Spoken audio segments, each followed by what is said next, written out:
Thanks. Hello, everyone. Hi there. Almost good afternoon. I'm super excited. I know that we're here to basically talk about being a new CMO, coming into an org, driving transformation. All of these things are super interesting and hard to do in 2024 and 2025. But I'm excited to talk to you about it because you're sitting from a vantage point that I think many people would envy. It's a huge role. It's a huge opportunity. You have a massive brand that you're getting to steward. And so I thought that, in preparing for the session, we were sort of talking about all of the takeaways that you have from Google, because you're coming from Google and you've seen sort of the Google experience, bringing to Samsung. I wanted to sort of start off with the question of, Samsung, traditionally has been thought of as like a hardware company. You make great devices. You probably make you do make the single probably best-selling Android device on the planet. I'll take that.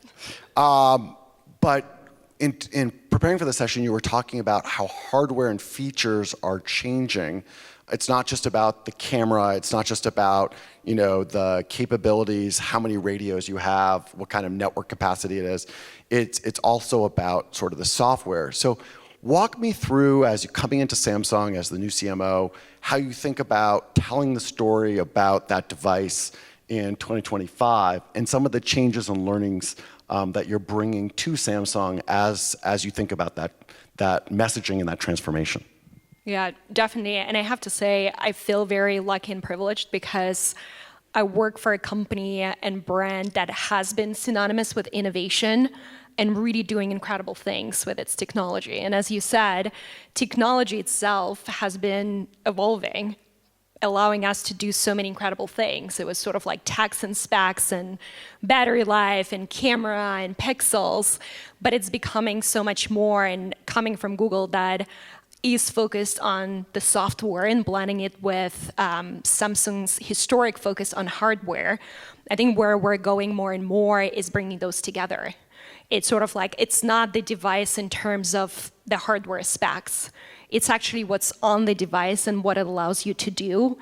Last year, and I can't believe it's been a year already, we launched Galaxy Eye, which is our AI-powered ecosystem and experiences that goes way beyond the phones. It's the watch, it's the smart ring, it's the earbuds, it's the laptops that really powers the connectivity together. So bringing that hardware and software together. And I would say, and I think Raja was talking about it earlier, it's not so much about technology and what it does and features and specs, but how do we as marketers tell the exciting story of what you can do with that technology. So for us, the focus has really been on what you can do with that incredible Galaxy Eye.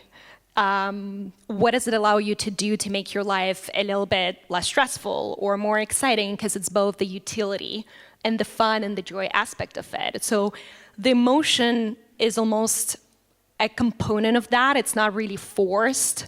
So that's why when we think about the work that's happening in market and what role we play. So earlier this year, when one of our competitors came out with a message and an ad that felt like it's almost diminishing that human component and emotional aspects of the technology, we came up with a response that we call Uncrush, which was all about celebrating the human nature and the irreplaceability of human creativity in the technology space, powering the creators, because at the core, what we believe in as Samsung brand and being that nonconformist innovator is opening the doors, redefining what's possible, pushing the boundaries, moving from a more exclusive world and ecosystems to more inclusive and all-encompassing world that technology can create.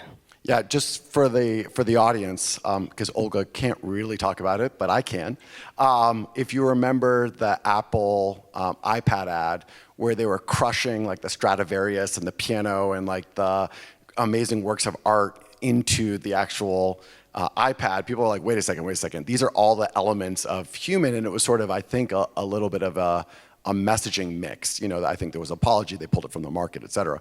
It's interesting as the challenger, potentially, you could see yourself as a challenger brand to that, to basically expand on that concept, which is people want to see things being uncrushed. They want to see basically all of those components of creativity to be basically accelerated or amplified by the devices themselves. And it sounds like 100%. you ran with that. Yeah, 100%. And you're mentioning the word challenger. And if I were to say we're a challenger brand, we would probably be the biggest David, because we are the top 5 global brands. But that notion of challenging the status quo, not only from the technological perspective, offering people incredible features and experiences, but also tapping into something that is so deeply human, which is our desire to be open, to have the free expression, to be different, and to own that difference and stand out in the world of sameness. That is something so powerful that I just loved in the past year tapping with the team into, and showing how that technology extends to a true human inside and a huge human nature, and also shows up in culture in a very interesting way, because that entire conversation around crush and uncrush was a big cultural phenomena, right? Because it started scratching something that has been bubbling up to the top for a very long time. So it was just very exciting for us with the team in a very short period of time to tap into that conversation in a timely manner, because it deeply connects to what we believe in. I think it's very tempting for us as marketers to sort of like be part of every exciting conversation that might be happening, but at the very end, it's how do we go back and stay true to our core? What do we believe in? And what do we want to champion? And through that, we're being very intentional about choosing where and how we show up.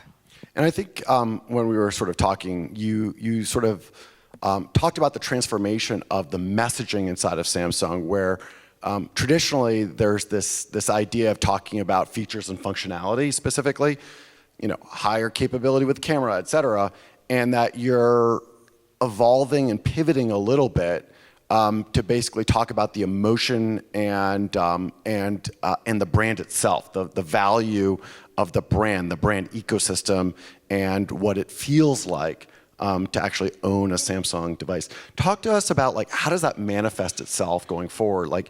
How do you create that transformation between talking about features, functionality, utility, to talking about sort of the emotional openness to the brand and sort of the value of actually being part of the sort of the Samsung ecosystem?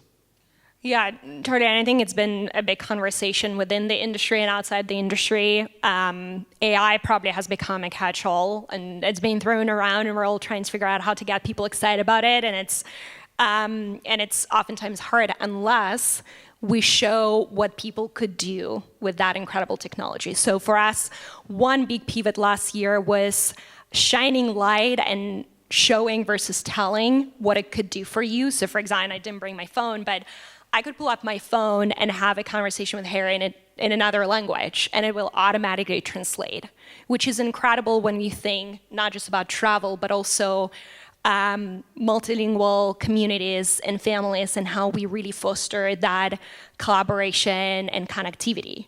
Or I just start sketching something on my phone, and it turns it into a beautiful piece of art, which is both an enabler of creativity, but also a super fun and crazily exciting thing to do with the kids at home when they're sort of trying to be around, and you're like, what should we do together, right? So it's incredible things, and for us, instead of talking about hey, this feature, but actually showing what you can do with that, and how much both utility and productivity and all the cool things that we care about, but also joy, you can get from that, has been a very big pivot. And I would say the second thing that has been very different in our marketing and go-to-market approach is tapping into the power of our community and creators. And we have what we call Samsung Team Galaxy. It's people who share our beliefs, tell the best story about the brands and the products, sort of tapping into them as the army and the storytellers of our brand, because it's truly about galvanizing that community versus just being the only ones who carry that message. So that's been very, very key. So it's like almost like less about utility, and it's like you can communicate and connect with the world better. You can, I think there was we were talking about like family members that can't speak the same language, and this becomes the translation to actually have that relationship. I think that's really powerful as a sort of a twist, and that has not been, I don't think, broadly speaking, in the technology industry, that hasn't been. It's all been about functionality and less about like how you can unlock sort of these emotional connections through it. So talking about how you try to do that, you were sort of tapping into different groups of people to represent these stories, for lack of a better term. What have you learned in the process of taking these complex stories and trying to boil it down and distill it into things that people can understand and translate? Like, what are the learnings that you found in trying to do that? And do you have like, can you share some like of your perspectives from a marketing tactics perspective? Like, how do you manifest that out in the world? Because obviously there's always limited marketing and media budgets. There's always limited, amounts of content that you can create. How do you actually affect that and bring that out into the world? What was really interesting when we were talking about is like starting that in your office with your team and getting them to buy in, and then having that sort of ripple out into all your marketing practices, local and national, in terms of what you do. Yeah, so many questions in that question. Sorry. I love it. No, that's great. I would say in terms of the different approach, it's like the simplicity of the story of what AI can do for you, or what this phone or what this watch or this Galaxy Ring, the smart ring can do for you, whether it's energy and sleep tracking and giving you incredible advice to improve your health and well-being, whether it's connecting with people in a different way, really focusing on that storytelling. I would say the second part of it is really unleashing the community of members, followers, and shining light on them and their stories as the extension of our brand, and doing the same through new partnerships that we started to forge, and frankly, I would say it's like Samsung historically has been such a stronghold when it comes to being a technology innovator. So the one thing that has been very exciting for me with the team this past year and going into 2025 is taking it more into culture, because technology is personal and it's in everything we do. Right? Whether it's gaming, sports, fashion.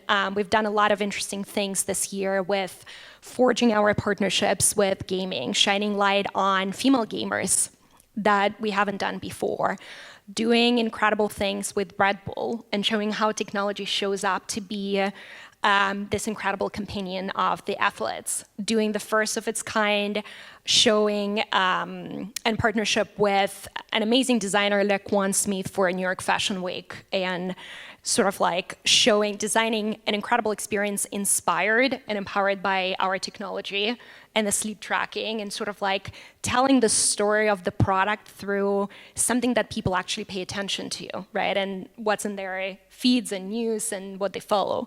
So I would say that's externally, but as you said, the storytelling that we do externally as marketers is probably not going to reach its impact unless we do the same internally. And coming in new into the role, what has been very key for me is tell that clear story and that vision and the North Star of where we want to be. We want to be a desired choice for people in the US. And it's interesting and it's challenging and exciting because we are the challenger brand, right? And we have this incredible challenge, but also an opportunity to break through some of the familiarity and inertia and open people up to new and different. So telling that story internally and building the coalition of sort of like army of followers, whether it's product, whether it's sales, whether it's the CFOs, has been really, really key, because if marketing is on its own island, we would never be successful in telling that story effectively, making sure that we secure investments. And that's why I keep mentioning CFOs as being the best friends of marketers. And also building out, I would say, a clear path to measuring success. And it's oftentimes not going to be one-to-one, right? I talk about how much we're breaking through the clutter, the share of voice.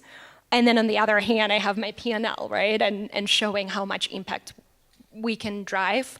So building that path from short term to longer term is another part that has been really, really important. And I know it doesn't sound as sexy as like doing crazy, powerful brand storytelling, but it has been really, really important to make sure that there is as much commitment in that transformational journey that we embarked on last year as excitement among the team.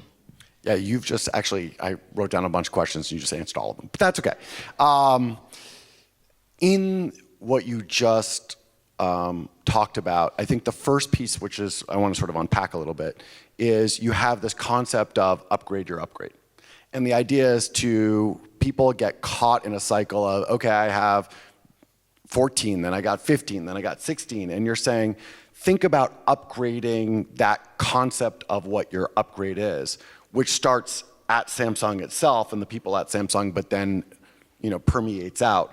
Walk us through like how you get that messaging out about really thinking about, do you really want to upgrade just to the next series, or do you want to think about it and start from scratch and examine all your different opportunities out there, including obviously Samsung in the consideration set? So that I thought was a super interesting way to make a simple statement, which is, do you want to upgrade your upgrade process?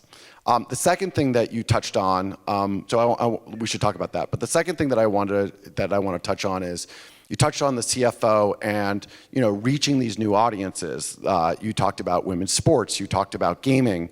How do you prove, from a measurement perspective, that these investments that you've made, specifically in these areas with these audiences, are getting the ROI so that you have the ability to not only continue to invest, but obviously expand those new novel segments that you're reaching? So those are the two questions sort of following up.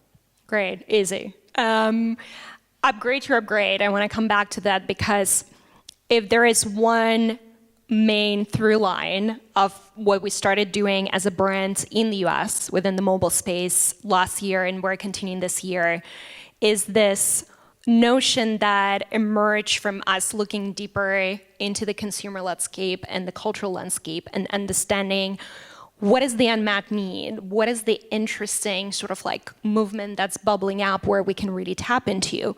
And what has been very interesting is, number one, this underlying desire among all of us humans to be different and to try something new and be creative and have that free expression, which is very much aligned with who we are as a brand, right? We believe in openness and sort of like innovating beyond boundaries, because the less exclusivity there is in the world, the farther we can go. But also culturally, there is something very interesting in terms of a lot of innovation on the surface, but sort of like so much of the copycat culture that might be happening, right? So how do we break through that pattern and not following what's expected, not following the norm, even though the easiest thing to do is to do exactly that. And there is nothing wrong with that. It's familiar, it's comfort.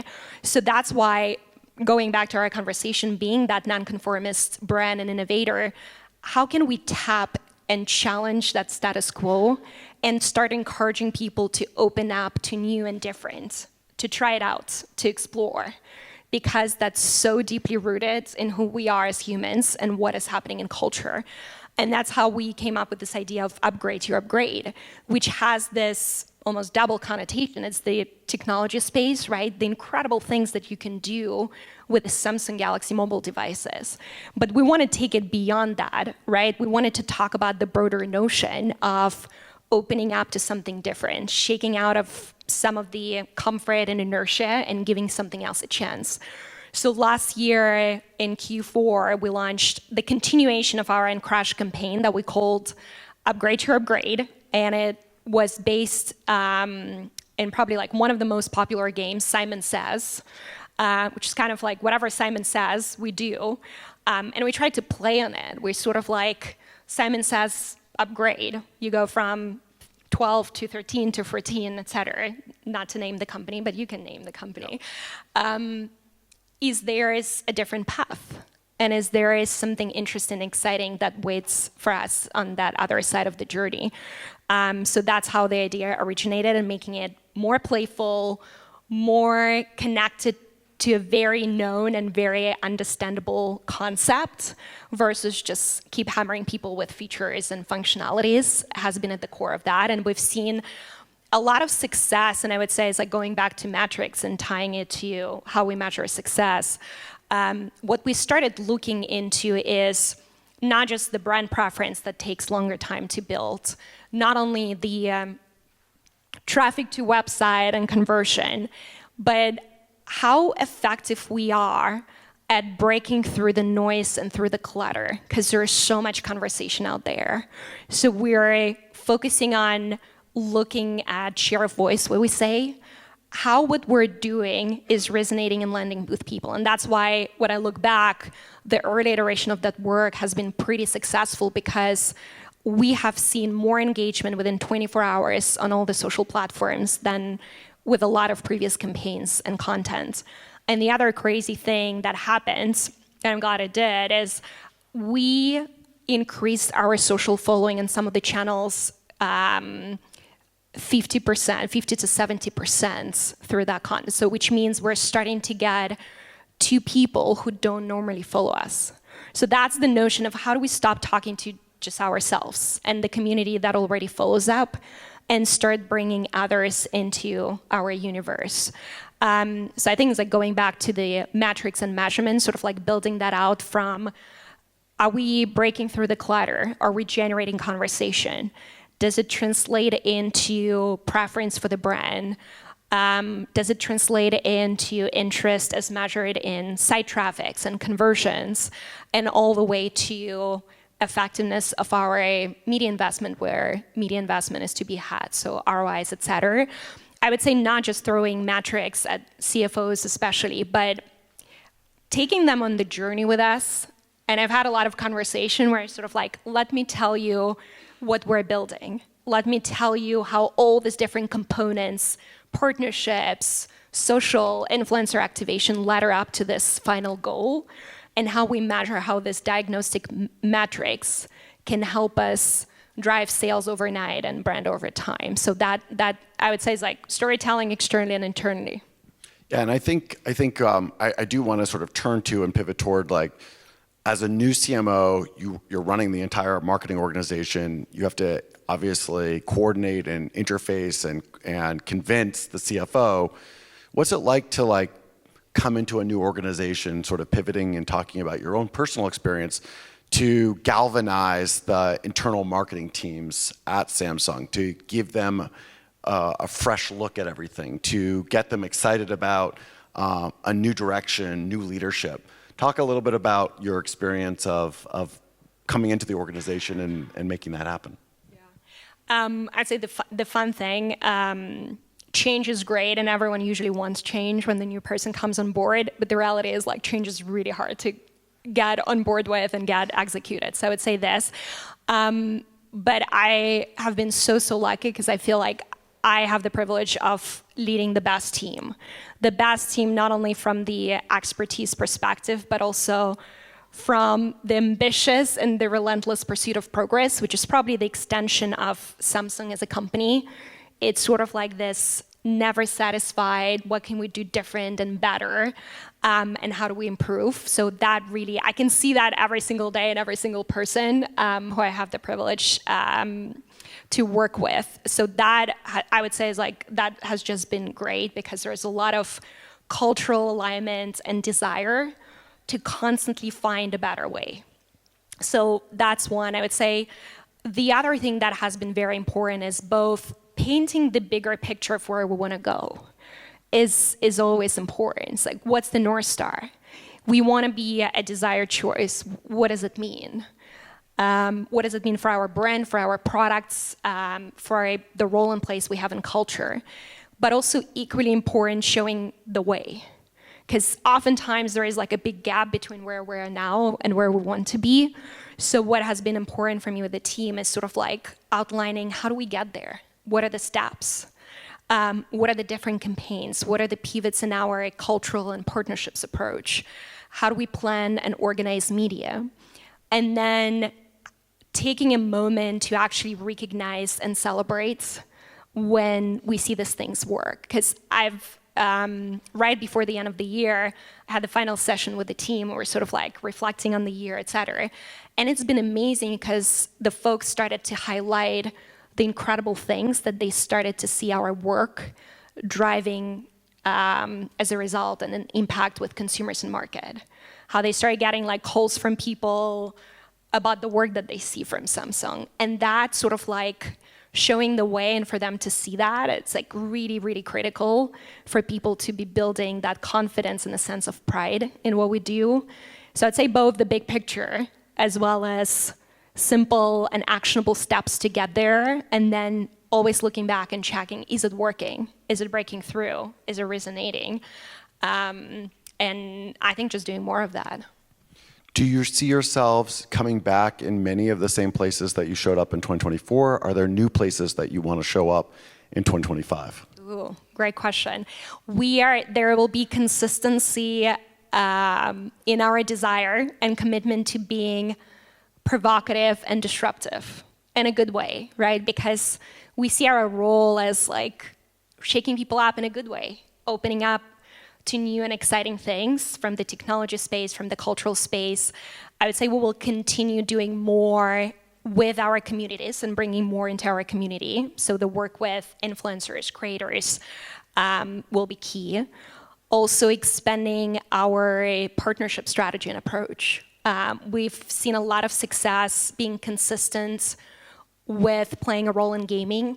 And as I mentioned, we're now starting to venture and look at what areas within gaming are aligned with our brand purpose and what the technology can do, shining light on incredible female gamers, for example, but also venturing in new spaces like sports and fashion and lifestyle, where technology has played such a big role, and Samsung played a big role, but we just haven't told that story. So more to come in that space. So sports, fashion, and gaming are the three areas that you're thinking about leaning into for 2025. Great. All right, so obviously looking back on 2024 and coming to Samsung, what were some of your biggest learnings? You know, what was maybe a couple things that are really positive that you're reinforcing? And then if you're open to it, a couple things that you think didn't work as well as you would like, and potentially you're gonna kill off or re-envision or reimagine going in a different direction for 2025. Things that worked and maybe didn't work. Okay, so things that worked is really focusing on breaking through the noise and sort of like revitalizing our story, being more interesting, more disruptive, expanding the conversation about features and product functionalities into having more of a point of view. We started to have a point of view as a brand in the US, and we need to continue doing that. That's why the engagements, the share of voice, the following and craze that I was mentioning before, it's a great example of how the work that we're starting to put out there is starting to break through and start turning some of the non-considerers into more of like people who are interested. I would say that has been the most exciting thing that gives us an indication that whatever we set out to do is the right path and we should continue. The things that might not have worked as well, and I'll be very honest, is talking about change and speed. I think there are so many things that I wish took shorter amount of time or be less painful. There are certain things that we weren't able to do as fast or weren't able to do at all because we're trying to try different things, right? And try to change the course a little bit. But on the other hand, and this is what I always tell the team, if we're doing things that are really, really hard and that take time and that take a couple of iterations, it means that they're really important. Because the easy things, if it's easy to do something, I don't know how impactful it's going to be in the long run. So just staying the course and persevering and sort of like, if it didn't work the first time, what can we pivot, what we can learn, and how can we get at it again? So it's having patience with the amount of time it takes to actually get things to 100%, resonate. 100%, especially at a big brand and a big company. I found that that is probably the biggest learning, is that everything always takes a little longer than you would hope. But then when it actually comes about, it actually drives, hopefully, the outcome that you're looking for. And if it happened quickly, probably doesn't have as much impact as you would like. Well, I think that's pretty much it. We're at time, but thank you so much for today. Thank you. This was fun. Your insights.